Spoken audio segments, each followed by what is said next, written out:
This is the latest news. Summary of global geopolitics. Please like and write your comments. They are very important to us. The US is already testing combat drones on the water and in the air.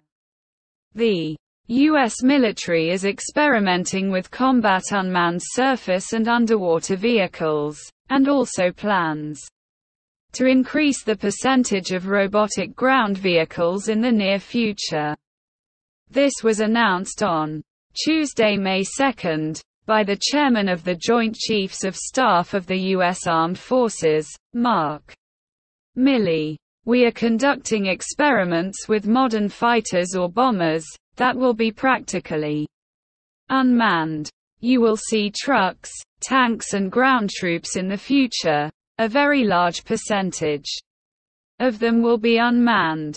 So robotics is getting into all the armed forces very quickly, much faster than people might think, he said in an interview with Foreign Affairs.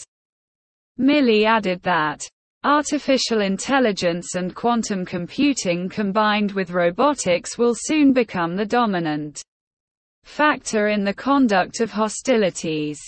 In his opinion, countries with such technologies will have a decisive advantage. On April 28, the Chief of Staff of the U.S. Navy, Admiral Michael Gilday, said that Washington would soon begin testing 5 underwater drones that could radically change the situation in the Taiwan Strait. Gilday said that the new drones have the potential of hidden installation of mines. The American authorities also intend to equip them with rocket launchers that will provide underwater ammunition with range and speed. On April 27, Russian President Vladimir Putin noted the importance of supporting the development of Russian companies engaged in the creation of drones.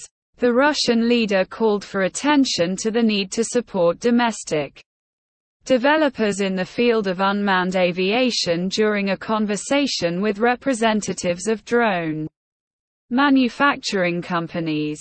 On April 14, the U.S. military successfully tested a prototype of a short-range laser missile defense system, which is designed to destroy unmanned aerial vehicles.